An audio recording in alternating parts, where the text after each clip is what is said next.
నమస్కారం. City news తెలుగుకి స్వాగతం. ఈనాటి వార్తా విశేషాలు. ముఖ్యమంత్రి చంద్రబాబు ప్రధాని నరేంద్ర మోదీతో సుదీర్ఘంగా సమావేశమయ్యారు.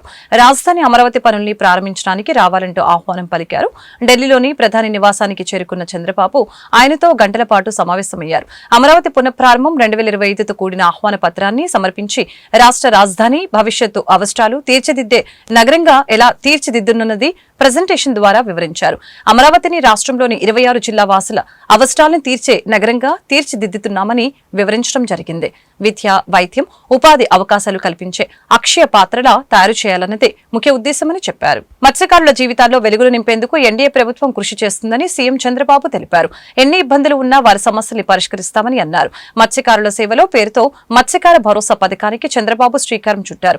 ఏప్రిల్ 15 నుంచి జూన్ 14 వరకు వేట విరామ సమయానికి సంబంధించి మృతి కింద ఒక్కో కుటుంబానికి ఇచ్చే మొత్తాన్ని 10,000 నుంచి 20,000కు పెంచిన సంగతి తెలిసిందే. మొత్తం 259 కోట్ల మొత్తాన్ని లబ్ధిదారుల ఖాతాలో జమ చేశారు. ఈ సందర్భంగా శ్రీకాకుళం జిల్లా ఎచ్చల నియోజకవర్గం బుడగట్లపాలెంలో నిర్వహించిన కార్యక్రమంలో ముఖ్యమంత్రి మాట్లాడారు. సమాజంలో వెనుకబడిన వర్గాల్లో అట్టడుగు నుండే కొన్ని వర్గాలున్నాయి. అందులో మత్స్యకారులు ఒకటి. మీరెప్పుడు సముద్రాన్నే నమ్ముకున్నారు. తెల్లవారుతో పోయి అర్ధరాత్రి పోయి మళ్లీ తిరిగి రావాలంటే ఆడబిడ్డలు తిరిగి వచ్చే వరకు ఎక్కడికక్కడ గందరగోళంగా భయాందోళనలో ఉంటారు. అలాంటి జీవితం మీది. అలాంటప్పుడు మీ ఆదాయం కూడా అక్కడికక్కడే వచ్చే పరిస్థితి వచ్చింది. అదే సమయంలో ఈ రోజు మీరు చూస్తే వేట విరామం 2 నెలలు 61 రోజులు మనం ఇస్తాం. దానికి కారణం సముద్రంలో చేపల అభివృద్ధి కావాలి. పిల్లలు వేసే సమయం అది. ఆ సమయంలో డిస్టర్బ్ అయితే చేపే ఉండదు. కాబట్టి విరామం ఇవ్వాలనే ఉద్దేశంతో విరామాన్ని ఇచ్చే పరిస్థితికి వచ్చాం. అదే సమయంలో ఒకప్పుడు మీరు విరామం ఇస్తే, ఎందుకంటే మీరందరూ కూడా ఇప్పుడు కూడా సముద్రానికి పోతేనే మీ కడుపు నిండుతుంది. ఒక రోజు పోకపోతే ఆ రోజు పస్తే. అందుకే నేను ఆలోచించిన తర్వాత 14వ సంవత్సరం 15వ సంవత్సరంలోనే వేట విరామం సమయంలో ఆర్థిక సహాయం ఇవ్వాలని నిర్ణయించిన పార్టీ తెలుగుదేశం పార్టీ అని చెప్పి మీకు తెలియజేస్తున్నా. ఆ తర్వాత ఒక 10,000 ఇచ్చారు. 10,000 ఇచ్చారు కానీ చాలా ఉపన్యాసాలు చెప్పారు. ఫిష్ ఆంధ్ర అన్నారు. 300 కోట్లు ఖర్చు పెడతా ఉన్నారు. ఏం పెట్టారో నాకైతే అర్థం కాలేదు. ఏ మత్స్యకారుడి జీవితమైనా బాగుపడిందా అని మిమ్మల్ని అడుగుతున్నా. మీకు లాభం జరిగిందా అని మిమ్మల్ని అడుగుతున్నా. ఈ రోజు నాకు కష్టాలున్నాయని నేను చెప్పొచ్చు కానీ నేను చెప్పను. అందుకే 1,29,178 కుటుంబాలకి 20,000 చొప్పున 259 కోట్ల రూపాయలు మీ అకౌంట్ లో ఈ రోజు నేను వేశానని చెప్పి కూడా నేను మీకు తెలియజేస్తున్నాను. ఏపీలో స్కీమ్లు లేవు కానీ స్కామ్లు మాత్రం విచ్చలవిడిగా ఉన్నాయంటూ వైఎస్ఆర్సీపీ అధికార ప్రతినిధి పుత్తా శివశంకర్ రెడ్డి మండిపడ్డారు. ఇసుక, మట్టి, లిక్కర్, మైనింగ్, రాజధాని పనుల్లో సైతం అవినీతి విలయతాండవం చేస్తుందని చెప్పారు. ప్రభుత్వంలోని పెద్దలకు వారి సన్నిహితులకి కారుచౌకగా భూములు కట్టపెట్టేస్తున్నారని ఆగ్రహం వ్యక్తం చేశారు. శనివారం ఆయన మీడియాతో మాట్లాడారు. కనీసం ఒక టీ కంటే తక్కువ ఖర్చుకి భూములు దోచిపెడుతున్నారని మండిపడ్డారు. కూటమి ప్రభుత్వం ఏర్పడిన తర్వాత స్కీములు అనేటువంటి లేవు కానీ స్కాములు మాత్రము విచ్చలవిడిగా ఉన్నాయి. ఒక శాండ్ తీసుకున్నా, ల్యాండ్ తీసుకున్నా, లిక్కర్ తీసుకున్నా, మైనింగ్ తీసుకున్నా, చివరికి రాజధాని పనుల్లో తీసుకున్నా కూడాను కమిషన్లు, అక్రమంగా అవినీతి అనేటువంటిది అడ్డగోలుగా విచ్చలవిడిగా విలయతాండం చేస్తూ ఉంది. ప్రభుత్వంలో ఉన్నటువంటి పెద్దలకు వారి సన్నిహితులకి భూములన్నీ కూడాను ఎకరాలకి ఎకరాలు కారు చౌకగా కనీసము టీ రేటు కంటే తక్కువ ధరలకే ఇచ్చి అడ్డగోలుగా భూముల యొక్క దోపిడీ అనేటువంటిది కొనసాగుతూ ఉంది. మామూలుగా మనము కొత్తగా ప్రభుత్వం ఏర్పడిన తర్వాత చంద్రబాబు నాయుడు గారు వచ్చి ఆర్టిఫిషియల్ ఇంటెలిజెన్స్ ఏఐ అన్నారు. అప్పుడే మాకు అర్థమైంది ఏంటంటే గతంలో కూడా ఐటీ అనేది చెప్పి నేదురుమల జనార్దన్ రెడ్డి గారు ఏదైతే ఆల్రెడీ కాంగ్రెస్ హయాంలో సైబర్ టవర్స్ అనేటువంటి దగ్గర ఐటీ అది చేసి పనులు జరుగుతున్నా, కార్యకలాపాలు జరుగుతున్నా కూడా అక్కడికి మళ్ళీ కొబ్బరికాయ కొట్టి ఆ చుట్టుపక్కలంతా కూడాను భూములని రియల్ ఎస్టేట్ వ్యాపారానికి తన అనుచరులకి సహచరులకి ఇచ్చి ఆ యొక్క బిల్డింగ్ నిర్మాణాలకు కూడాను తన అనుంగులకి ఇచ్చి ఏ విధంగా చంద్రబాబు నాయుడు గారు చేశారనేటువంటిది అర్థమవుతుంది. తర్వాత కొత్త రాష్ట్రం ఏర్పడిన తర్వాత 2014లో అమరావతి అమరావతి అమరావతి అన్నారు. ఆహా, ఏదో అమరావతి కడతాళ్లే బిల్డింగ్ అనేటువంటిది ప్రజలు కూడా ఆశించారు, ఎదురు చూశారు. కానీ అక్కడ జరిగింది ఏంటంటే అమరావతిలో కేవలము G+1 5 బిల్డింగులు కట్టి తద్వారా అది కూడాను విపరీతమైనటువంటి రేట్లు వాళ్ళ అనుంగులకి ఇచ్చి వారి ద్వారా హైదరాబాద్లో ఒక బిల్డింగు, అదేవిధంగా మంగళగిరిలో ఇవన్నీ కూడా పార్టీ కార్యక్రమాలన్నీ కూడా వాళ్ళ చేత ఎలా కట్టించుకున్నారో ఏంటి అనేటువంటిది మనకి ఇంకొక ఉదాహరణ. అదేవిధంగా ఈరోజు ఏఐ అన్నప్పుడే ఇంకా టెక్నాలజీ కంపెనీల పేరుతో తన అనుచరులకు ఏ విధంగా భూములు దోపిడీ చేస్తున్నాడు అనేటువంటి వాటికి ఒక చక్కటి ఉదాహరణ ఈ ఉర్సా అనేటువంటి కంపెనీకి. కొత్తపేటలోని పశువుల ఆసుపత్రిలో ప్రపంచ పశువైద్య దినోత్సవం వేడుకలు ఘనంగా జరిగాయి. జిల్లా కలెక్టర్ నాగలక్ష్మి జ్యోతి ప్రజ్వలన చేసి కార్యక్రమాన్ని ప్రారంభించారు. ప్రతి ఒక్కరూ మూగజీవాల పట్ల ప్రేమను కలిగి ఉండాలని పిలుపునిచ్చారు. మన జీవన విధానం కారణంగా జంతువులకు ఇబ్బందులు కలగకుండా చూడాలని సూచించారు.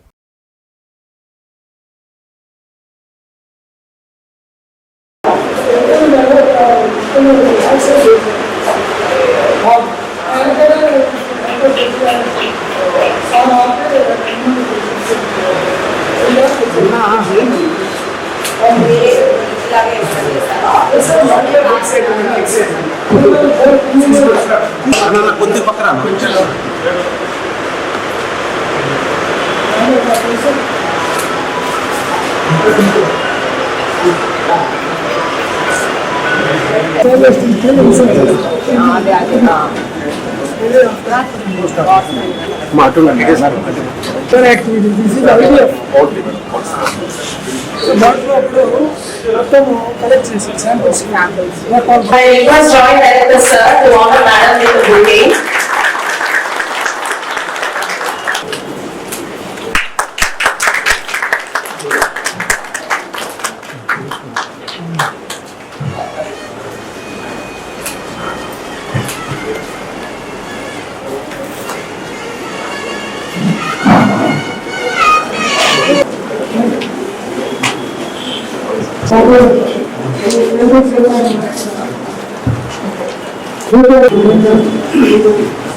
మా ఫాదర్ కూడా ఒక veteran doctor.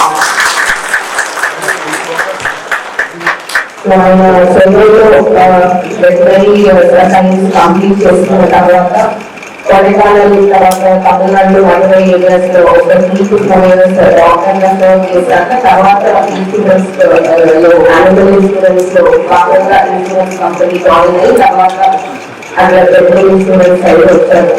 But always electric veterinary aspect ఏదైనా very close to our heart. So మా హార్ట్ కూడా ఎక్కడికి నా మోస్టింగ్స్ కేసు వాడినప్పుడు కదా ప్రతి చోట నేను వాడినప్పటికీ ఆయన వచ్చినప్పటికీ ఇక్కడ హాస్పిటల్ ఎక్కడ జేడీ ఎవరు బీడీ ఎవరు నేను వెళ్ళి కలుస్తాను మాట్లాడతాను అట్లాగే వస్తుంటాను. ఆబ్వియస్లీ ఇక్కడ అయితే బెనిఫిషియల్గా బెటర్ ఉంటుంది. సో ఇక్కడ కాదు నేను టూర్స్ వెళ్ళినప్పుడు కూడా ఎక్కడన్నా అవకాశం ఉన్నా వెళ్ళి అక్కడ కూడా మనతో హాలిడే వెళ్తున్నాం అనుకోండి సడన్ గా అక్కడికి ఇక్కడ వెళ్తే హాస్పిటల్ ఎక్కడ కలుస్తున్నాం వెళ్దాం అట్లా వస్తే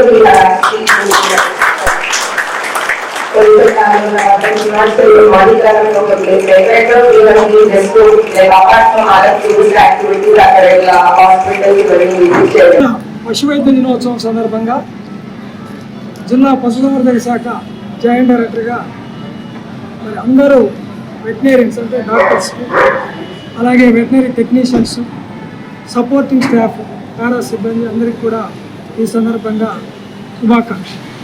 ముఖ్యంగా ప్రతి సంవత్సరము ఏప్రిల్ నెల చివరి శనివారం నాడు మరి ప్రపంచంలో ఉన్నటువంటి అన్ని దేశాల్లో కూడా ఈ రిజిస్టర్డ్ ప్రాక్టీషనర్స్ ఈ యొక్క పశువైద్య దినోత్సవాన్ని జరుపుకుంటారు. ఇందులో ప్రతి సంవత్సరము ఒక థీమ్ అనేది ఉంటుంది. ఈ సంవత్సరము యానిమల్ హెల్త్ టేక్స్ టీమ్, అంటే ఒక టీమ్గా డాక్టర్లు ఒక్కరే కాదు, డాక్టర్లతో సహా అసిస్టెంట్స్, పారా స్టాఫ్, టెక్నీషియన్స్ అందరూ కూడా కలిపి మరి పశువులకు పశుపక్షాదులు అన్నిటికీ కూడా మరి హెల్త్ను బాగా కాపాడాలనేది ఈ సంవత్సరం.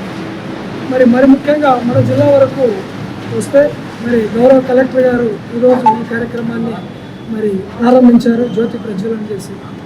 మరి అదేవిధంగా మరి మేడం మరి మన జిల్లా veterinary polyclinic corporate social responsibility కింద 14 లక్షలు స్మాల్ అనిమల్. పాతగుంటూరు మారుతినగర్లోని వాసవి హై స్కూల్ విద్యార్థులు 10వ తరగతి ఫలితాల్లో విజయకేతనం ఎగరవేశారు.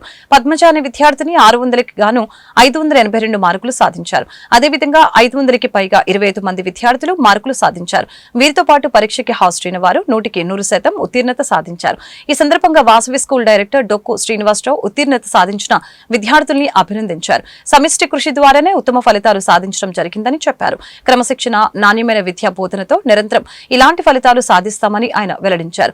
అదేవిధంగా ఉపాధ్యాయుల ప్రత్యేక శ్రద్ధ, ప్రణాళిక ప్రకారం పాఠ్య బోధన జరిగిన కారణంగా మంచి మార్కులు సాధించామని విద్యార్థులు ఆనందం వ్యక్తం చేశారు.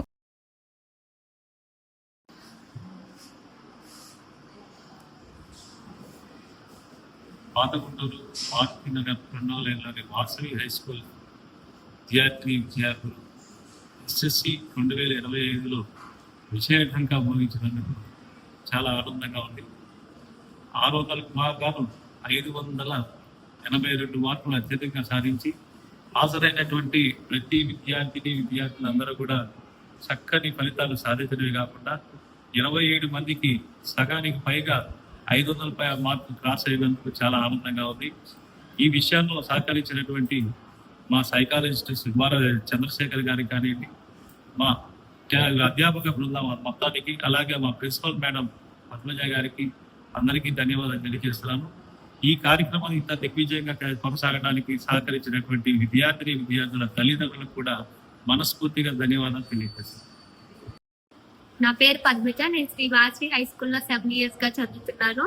నాకు 600కి 582 స్కోర్ వచ్చింది. దానికి ఈ స్కూల్లో ఉన్న స్టాఫ్ అందరూ చాలా బాగా హెల్ప్ చేశారు. మా డైరెక్టర్ సార్ శ్రీనివాస్ గారు, మా డైరెక్టర్ మ్యామ్ పద్మజ గారు చాలా బాగా హెల్ప్ చేశారు. ఇంకా స్టాఫ్ అందరూ ఎప్పుడు డౌట్ వచ్చినా క్లారిఫై చేసేవారు. ఈ స్కూల్లో చాలా బాగా ఎడ్యుకేషన్ ఉండిద్ది. సైకాలజీ సార్ కానీ, మా డైరెక్టర్ సార్ కానీ ఎంతో మోటివేట్ చేసేవారు. Thank you. నాకు ఇంత మంచి స్కోర్ రావడానికి కారణం నా teachers, my head sir, head ma'am, మా mother and father. Thank you. నా పేరు సయ్యద్ సత్తార్ బాబు. నేను శ్రీవాసవి హై స్కూల్లో చదువుతాను. నేను 4th క్లాస్లో ఈ స్కూల్లో జాయిన్ అయ్యాను. ఈ సంవత్సరం నా 10th అయిపోయింది. 600కి 578 స్కోర్ చేయగలను ఈ స్కూల్లో. నేను దీనికి కారణం నా హార్డ్ వర్క్, నా పేరెంట్స్, నా టీచర్స్ కూడా కారణం. నేను 9th క్లాస్ నిన్న ఇక్కడ చదువుతున్నాను. నాకు ఎస్ఎస్సి ఎగ్జామ్స్లో 600కి 571 వచ్చినాయి. దీనికి కారణమైన నాకు హెల్ప్ చేసిన టీచర్స్కి థ్యాంక్ యూ. నా పేరు ముఖేష్. నేను వాసవి స్కూల్లో ఫస్ట్ నుంచి చెప్తున్నాను. ఈ 2025 ఎస్ఎస్సి ఎగ్జామ్స్లో 600కి 550 స్కోర్ చేయగలిగాను. మార్క్స్ స్కోర్ చేయడానికి టీచర్స్ ఎంతో హెల్ప్ చేశారు. Thank you. పరుచూరి వీర రాఘవులు సేవా సంఘం ఆధ్వర్యంలో పరుచూరి సంజీవరావు నేతృత్వంలో నల్లపాడులో నిర్వహించిన క్రికెట్ టోర్నమెంట్ ముగిసింది. ఇందులో భాగంగా శనివారం ఫైనల్ మ్యాచ్ నిర్వహించారు. సాగర్ వారియర్స్ జానీస్ 11s హోరాహోరీగా తలపడ్డారు. జానీస్ 11s పై సాగర్ వారియర్స్ జట్టు విజయం సాధించింది. జానీస్ 11s టీం 12 ఓవర్లతో 71 పరుగులు చేయగా సాగర్ వారియర్స్ 4 వికెట్ల నష్టానికి 1.3 ఓవర్లతో ఛేదించింది. ఫైనల్ మ్యాచ్ ముగిసిన అనంతరం విజేతలకి బహుమతులు అందజేశారు. ఈ కార్యక్రమంలో ఎమ్మెల్యే గల్లా మాధవి, మేయర్ షజీలా, ఇతర అధికారులు పాల్గొన్నారు.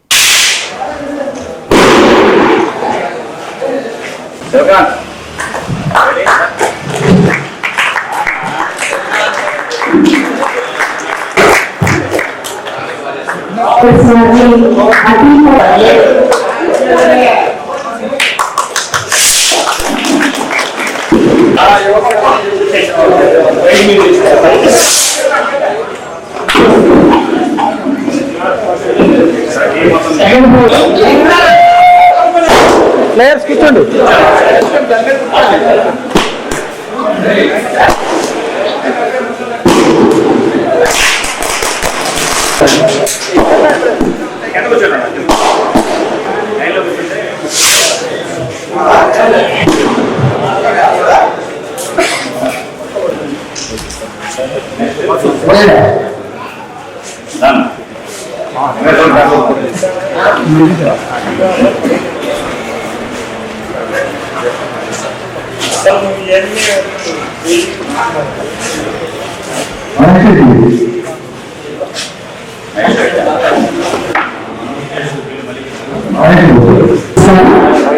చేసిన యువతకి కూడా నమస్కారం. మరి 16 రోజుల నుంచి కూడా ఈ యొక్క ఆట కార్యక్రమాన్ని సంజయ్ గారికి ధన్యవాదాలు. ఈ యువతను మొత్తం కూడా ఈ ఆట పాటలతో యోచన చేసి మంచి ఉత్సాహభరితమైన ప్రాంతాన్ని తయారు చేసినందుకు సంజయ్ గారికి నిజంగా ప్రత్యేకమైన ధన్యవాదాలు. అండ్ ఈరోజు విజయ ప్రకటించిన వాళ్ళందరికీ కూడా శుభాకాంక్షలు. 3 రెట్లు గెలిచాయని చెప్తున్నారు, 4 రెట్లు పైగా ఇందులో పాల్పంచుతున్నారని చెప్పారు. చాలా సంతోషం. విజేతలందరికీ కూడా ప్రత్యేకమైన ధన్యవాదాలు చెప్తూ ఇప్పుడు ప్రైజ్ డిస్ట్రిబ్యూషన్స్ ఎవరికి ఇవ్వాలో చెప్తే పొరుచూరు వీరరాఘవులు సేవా సంఘం 2006లో స్థాపించడం జరిగింది. దాదాపుగా 18 సంవత్సరాల నుంచి 20 మందికి ఇవ్వడం జరిగింది. గత 8 నెలల క్రితం 40 మందికి బుక్స్, బ్యాగ్స్ 40 మంది పిల్లలకి పంచడం జరిగింది. ప్రతి నెల ఈ 20 మందికి 500 చొప్పున పింఛన్ పంచుతూ ఉన్నాను. ఈ సంవత్సరం నాన్నగారి పేరు మీద క్రికెట్ టోర్నమెంట్ చేయడం జరిగింది. 16 రోజులుగా జరగడం జరిగింది. 16 రోజులుగా టీములన్నీ కూడా ఏ డిస్టర్బెన్స్ లేకుండా సహకరించిన వాళ్ళందరికీ కూడా నా హృదయపూర్వక ధన్యవాదాలు. ఎమ్మెల్యే గారికి కూడా నా హృదయపూర్వక ధన్యవాదాలు. ఆమె బిజీ టైంలో కూడా వచ్చి ప్రైజులు డిస్ట్రిబ్యూట్ చేసి మా సేవా సంఘం తరఫున 4 మాటలు మాట్లాడటం జరిగింది. ఇదే విధంగా త్వరలో మెడికల్ క్యాంపు నిర్వహించాలని నిశ్చయించుకున్నాము మా కమిటీ సభ్యులందరం కలిసి. పరుచూరి వీరరాఘవులు సేవా సమితి ఆధ్వర్యంలో మా సోదరులు పరుచూరి సంజీవరావు గారు గత 16 రోజులుగా జిల్లా స్థాయి క్రికెట్ టోర్నమెంట్ నిర్వహించడం నిజంగా చాలా ఆనందదాయకం. జిల్లా స్థాయి నుండి ఒక 100 టీముల వరకు సుమారు పాల్గొని ఈ టోర్నమెంట్ని దిగ్విజయంగా పూర్తి చేశారు. నేడు ఈ ప్రైజ్ డిస్ట్రిబ్యూషన్కి గల్లా మాధవి గారు ముఖ్య అతిథిగా పాల్గొనడం, అదేవిధంగా పరుచూరి వీరరాఘవులు సేవా సమితి ద్వారా మున్ముందు మరెన్నో అద్భుతమైన కార్యక్రమాలు చేస్తామని పరుచూరి సంజీవరావు గారు ప్రకటించడం చాలా ఆనందదాయకం. ధనాన్ని అందరూ సంపాదిస్తారు, కానీ కొందరికే ఖర్చు పెట్టేటువంటి మనస్తత్వం ఉంటుంది. జమ్మూ కాశ్మీర్ లో జరిగిన ఉగ్రవాద దాడి అత్యంత కిరాతకమైందని మాజీ ఎమ్మెల్సీ కెఎస్ లక్ష్మణరావు తెలిపారు. ఉగ్రవాదాన్ని తుదముట్టించేందుకు సమిష్టిగా పనిచేయాలని చెప్పారు. ఉగ్రవాద దాడిలో మరణించిన వారికి నివాళులర్పించి వారి కుటుంబాలకు ప్రగాఢ సానుభూతి తెలిపారు. ప్రపంచానికి క్యాన్సర్లా పరిణమించిన ఉగ్రవాదాన్ని పూర్తి స్థాయిలో నిర్మూలించడానికి కులమతాలకు అతీతంగా కృషి చేయాలని కోరారు. జమ్మూ కాశ్మీర్ లో పహల్గాంలో జరిగినటువంటి ఉగ్రవాద దాడి అత్యంత కిరాతకమైంది, అత్యంత దుర్మార్గమైంది. ఈ సందర్భంగా మరణించిన వారందరికీ కూడా నేను నివాళులు అర్పిస్తున్నాను. అలాగే వారి కుటుంబ సభ్యులకి పరిపూర్ణంగా సంతాపాన్ని, సానుభూతిని కూడా తెలియజేస్తున్నాను. ఉగ్రవాదాన్ని తుదిముట్టించడంలో అందరూ ముక్త కంఠంతో పనిచేయాల్సిన అవసరం. నిన్న అఖిల పక్షంలో అందరూ ముక్త కంఠంతో ఉగ్రవాదాన్ని ఖండించారు. మనం కూడా మనందరం ప్రజలందరం కూడా కులాలకి మతాలకి అతీతంగా ఉగ్రవాదాన్ని మనం వ్యతిరేకించాలి. ఇక్కడే కాదు, ప్రపంచవ్యాప్తంగా ఎక్కడున్నా సరే ఉగ్రవాదాన్ని వ్యతిరేకించాల్సినటువంటి అవసరం ఉంది. ఉగ్రవాదం ప్రపంచానికి క్యాన్సర్ లాంటి. అందువల్ల ఉగ్రవాదాన్ని తుదిముట్టించడంలో మనందరం సమిష్టిగా కృషి చేయాలని చెప్పేసి నేను తెలియజేస్తున్నాను. హైందవ డెవలప్మెంట్ సొసైటీ ఆధ్వర్యంలో గుంటూరులో సమ్మర్ క్యాంప్ ఏర్పాటు చేశారు. బ్రాడీపేటలోని బండ్లముడి హనుమాయమ్మ హైస్కూల్లో మే 14వ తేదీ నుంచి జూన్ 6వ తేదీ వరకు శిక్షణ తరగతులు జరగనున్నాయి. ఈ కార్యక్రమానికి సంబంధించిన పోస్టర్లని బీజేపీ నాయకులు జూపూడి రంగరాజు, నిర్వాహకులు అనిల్ బెహ్రా, గాయత్రి తదితరులు శుక్రవారం విడుదల చేశారు. వివిధ వృత్తిపరమైన అంశాల్లో నిర్వహించే శిక్షణ తరగతుల్ని యువత సద్వినియోగం చేసుకోవాలని వారు సూచించారు.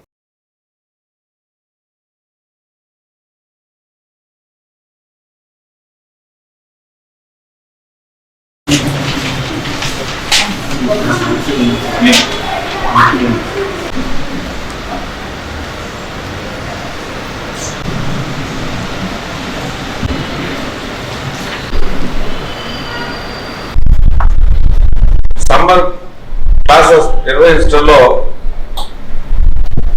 గత కొన్ని సంవత్సరాల ముందంజలో ఉంటున్నారు. ఈ ఎండాకాలంలో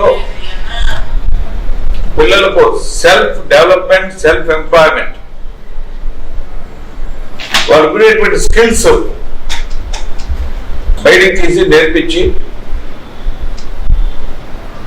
వారి ఉపాధి కల్పన చేసేటువంటి ఆస్కారాలు కల్పించాలని చెప్పి ఐంద్ర డెవలప్మెంట్ సొసైటీ గుంటూరు శాఖ వారు ఆలోచన చేసి మై మేరా గాయత్రి, అనిల్ కుమారు, అనిల్ అంటే ఈ శాఖ వాళ్ళందరూ కూడా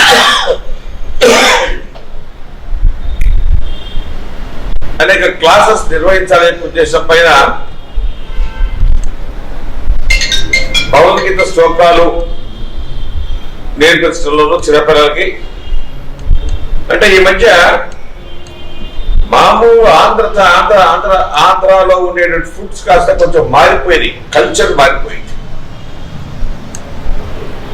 కాబట్టి రాబోయే పిల్లలకు, పిల్లల తరాలకు అంటే fast food culture, fast food లో కూడా Andhra type of fast food culture ఎట్లా నిర్వహించాలో వాటికి కూడా శిక్షణ ఇవ్వడంలోనూ, దాంతోపాటు మగ్గం స్కిల్స్ నేర్పిస్తాం. అన్నిటికన్నా ముఖ్యమైనది ఏంటంటే మధ్య నమస్కారం. మనం చూస్తున్నాము దాదాపు ఇంటర్మీడియట్ 10th క్లాస్ విద్యార్థులందరికీ కూడా ఎగ్జామ్స్ అయిపోయి రిజల్ట్ కూడా వచ్చే సందర్భం. మే నెల 14వ తారీఖు నుంచి మండలమూడి అన్నమయ్యమ్మ ఉమెన్స్ కాలేజీలో హైందవ డెవలప్మెంట్ సొసైటీ నెహ్రా గాయత్రి గారి నిర్వాహకురాలుగా, నెహ్రా అనిల్ గారు, అట్లనే గుంటూరు జిల్లా అధ్యక్షుడు శంకర్ గారి ఆధ్వర్యంలో ఉచిత వేసవి శిబిరం నిర్వహిస్తున్నారు. మరి ఈ శిబిరం ప్రత్యేకతలు ఏంటంటే అప్లికేషన్ ఫీజు కేవలం 100 రూపాయలు మాత్రమే. దీంట్లో అనేక రకాల యువతకి ఉపయోగపడి వారి జీవితం, వారి కాళ్ళ మీద నిలబడి వారి యొక్క జీవిత స్థితిగతులు కూడా మార్చుకోవడానికి కోసం అనేక కార్యక్రమాలు నిర్వహిస్తున్నారు. ఈరోజు యువతని చూస్తుంటే మనం ఈ ఆంధ్రప్రదేశ్ హైందవ డెవలప్మెంట్ సొసైటీ ఉపాధ్యక్షురాలుగా నేను ఈ కార్యక్రమాన్ని నిర్వహిస్తున్నాను. ఇది ఏంటంటే summer free coaching classes for women and kids. ఈ ఏమేం కోర్సెస్ మేము నిర్వహిస్తున్నాము అంటే arts and crafts for women, అలాగే కిడ్స్ కోసం భగవద్గీత, సంగీతం, అలాగే ఉమెన్ కోసం మళ్ళీ ఫాస్ట్ ఫుడ్. ఇప్పుడు అందరూ అడుగుతున్నారు కాబట్టి, చిన్నపిల్లలందరూ ఫాస్ట్ ఫుడ్స్ మీద ఉన్నారు కాబట్టి వాళ్ళ మదర్స్ కోసం fast food and sweet making, అలాగే గర్ల్స్ ఎస్పెషల్లీ మన చిన్నపిల్లలు గర్ల్స్ కోసం మేము సెల్ఫ్ డిఫెన్స్ కోర్స్ ఏదైతే ఉందో అది వివిధ సమయాలు మేము కేటాయించాము. మీరు వచ్చి మా ఆఫీస్ ఉంది 3/10. సో 3/10 బ్రాడీపేటలో మా ఆంధ్రప్రదేశ్ హైందవ డెవలప్మెంట్ సొసైటీ ఆఫీస్ ఉంది. అక్కడ మీకు అప్లికేషన్స్ ఇవ్వబడతాయి. ప్రతి అప్లికేషన్ 100 రూపీస్ ఛార్జ్ చేస్తున్నాము. అది మినిమం ఫీ. సో అంటే మినిమం ఫీ అని కూడా కాదు, జస్ట్ అప్లికేషన్ ఫీజ్ కోసం మేము తీసుకుంటున్నాము. ఇది ఈ 21 days కూడా మేము ఫ్రీ కోచింగ్ క్లాసెస్ చేస్తున్నాము. ప్రతి ఒక్క అంశంకి డిఫరెంట్ టైమింగ్స్ ఉన్నాయి. మీ ఆ టైమింగ్స్ ప్రకారం మీరు వచ్చి నేర్చుకొని వెళ్ళొచ్చు. ఈ వార్తలు ఇంతతో సమాప్తం. మరొక బులెటిన్ మళ్ళీ కలుద్దాం. నమస్కారం.